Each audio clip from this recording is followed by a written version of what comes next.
वंदे मातरम ये सिर्फ दो शब्द नहीं, ये वो आवाज है जिसके 150 साल पूरे हो रहे हैं। पर सोचिए, क्या ये सिर्फ एक गीत है? नहीं, बिल्कुल नहीं। ये तो वो धुन है जिसने भारत की पहचान बनाई, जिसने लाखों लोगों को आजादी की लड़ाई में खड़े होने की हिम्मत दी। एक तरह से कहें तो एक पूरे आंदोलन को आवाज दी। तो चलिए आज इसके इसी लंबे और दिलचस्प सफर को समझते हैं।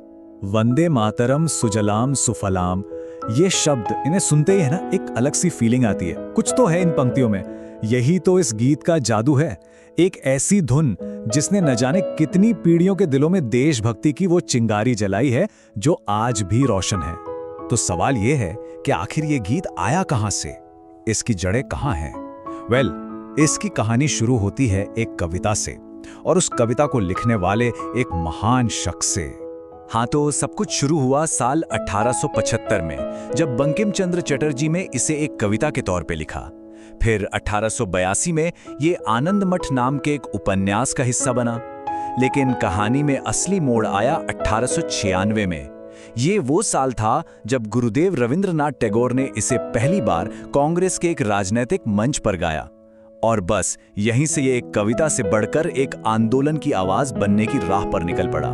तो जिस उपन्यास की हम बात कर रहे हैं वो था आनंद मठ, और इसी ने इस गीत को घर घर तक पहुंचाने का काम किया। पर यह कोई आम कहानी नहीं थी, बिल्कुल नहीं। इसने एक बिल्कुल नया, एक तरह से कहें तो क्रांतिकारी विचार दिया। वो विचार था, देशभक्ति ही धर्म है और ये जो हमारी मातृभूमि है यही देवी है। इसी उपन्यास में एक मंदिर का जिक्र आता है जहां भारत माता की 3 मूर्तियां हैं, 3 अलग अलग रूप। पहला रूप दिखाता है कि माँ क्या थी, यानी भारत का वो गौरवशाली अतीत जब ये देश भव्य और संपन्न था। फिर आती है दूसरी मूर्ति जो दिखाती है कि माँ क्या हो गई है। ये उस दौर की एक कड़वी सच्चाई थी, गुलामी और अकाल से बेबस एक दयनीय तस्वीर। और फिर आती है तीसरी और आखिरी तस्वीर जो दिखाती है कि माँ क्या होंगी। ये एक उम्मीद थी, एक सपना कि माँ एक दिन फिर से अपने उसी प्राचीन गौरवशाली रूप में लौटेंगी। और जानते हैं, यही वो सपना था जिसने स्वतंत्रता सेनानियों को लड़ने की बेहिसाब ताकत दी।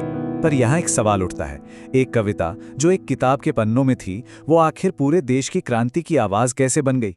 चलिए अब कहानी के इस हिस्से को देखते हैं, क्योंकि ये सफर यहीं से और भी दिलचस्प हो जाता है। तो अब कहानी उस दौर में पहुंचती है जब ये गीत सिर्फ एक गीत नहीं रहा, बल्कि एक आंदोलन का हथियार बन गया। आजादी की लड़ाई की सबसे बुलंद पुकार। और ये आवाज सिर्फ बंगाल तक ही सीमित नहीं रही। नहीं, देखते ही देखते ये पूरे देश में फैल गई।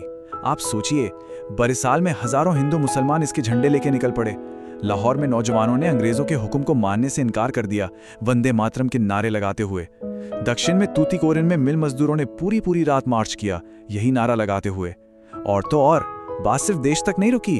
1907 में जर्मनी के स्टुटगार्ट में जब मैडम भीकाजी कामा ने भारत का झंडा फहराया, तो उस पर भी सुनहरे अक्षरों में यही लिखा था, वंदे मातरम। अब जाहिर सी बात है, इस गीत की बढ़ती ताकत ने अंग्रेजी हुकूमत की नींद उड़ा दी थी। वो डर गए थे। उन्होंने इसे दबाने के लिए हर मुमकिन कोशिश की, बहुत कड़े कानून बनाए, इसे गाने पर पाबंदियां तक लगा दी। लेकिन क्या उनकी ये कोशिशें कामयाब हुई? बिल्कुल नहीं।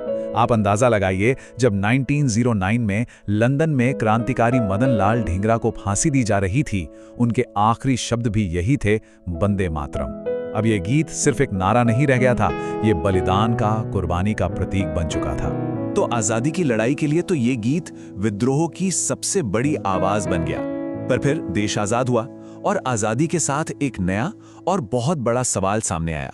क्या वो गीत जो कल तक विद्रोह का प्रतीक था, अब एक नए राष्ट्र की एकता का प्रतीक बन पाएगा?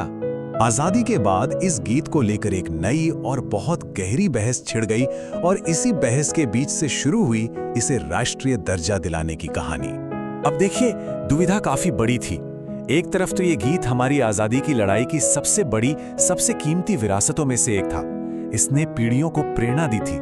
लेकिन दूसरी तरफ आनंद मठ उपन्यास के कुछ हिस्सों और गीत में हिंदू देवी देवताओं के जिक्र को लेकर कुछ समुदायों को ऐतराज था, उनकी अपनी चिंताएं थी। और ऐसा नहीं है कि उस समय के बड़े नेता इस उलझन को समझ नहीं रहे थे, वो भी इस बात को जानते थे। 1937 में खुद जवाहरलाल नेहरू ने लिखा था कि हाँ, ये हो सकता है कि इस हंगामे को कुछ सांप्रदायिक लोग हवा दे रहे हों, लेकिन उनकी चिंताओं में कुछ सच्चाई भी है। और उपन्यास की जो पूरी पृष्ठभूमि है वो वाकई कुछ लोगों को परेशान कर सकती है। तो सालों तक ये बहस चलती रही और फिर आखिरकार वो साल आया जब इस पर एक अंतिम फैसला लिया जाना था। वो साल था 1950। तारीख थी 24 जनवरी 1950। संविधान सभा में उसके अध्यक्ष डॉक्टर राजेंद्र प्रसाद ने एक ऐतिहासिक घोषणा की।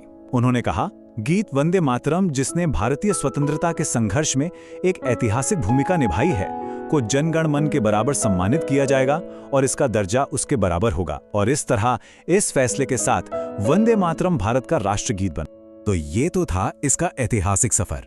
और अब कहानी पहुंचती है सीधे आज के दौर में। आज जब हम सब मिलकर इस ऐतिहासिक गीत की 150वीं वर्षगांठ का जश्न मना रहे हैं। और इस बड़े मौके को मनाने के लिए पूरे देश में खास कार्यक्रम रखे गए हैं। देश भर में लोग इसे एक साथ गा रहे हैं। सरकार एक खास डाक टिकट और सिक्का भी जारी कर रही है। इसके इतिहास पर प्रदर्शनियां लग रही हैं और ये जश्न नवंबर 2025 से लेकर नवंबर 2026 तक पूरे साल चलने वाला है।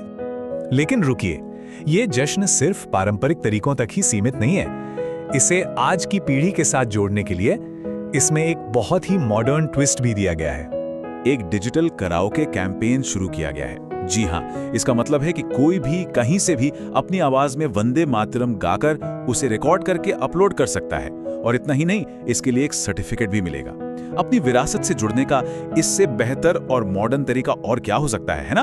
तो सोचिए जरा, 1875 में लिखी एक कविता से शुरू होकर 2026 की एक डिजिटल चुनौती तक वंदे मातरम का यह सफर आज भी जारी है।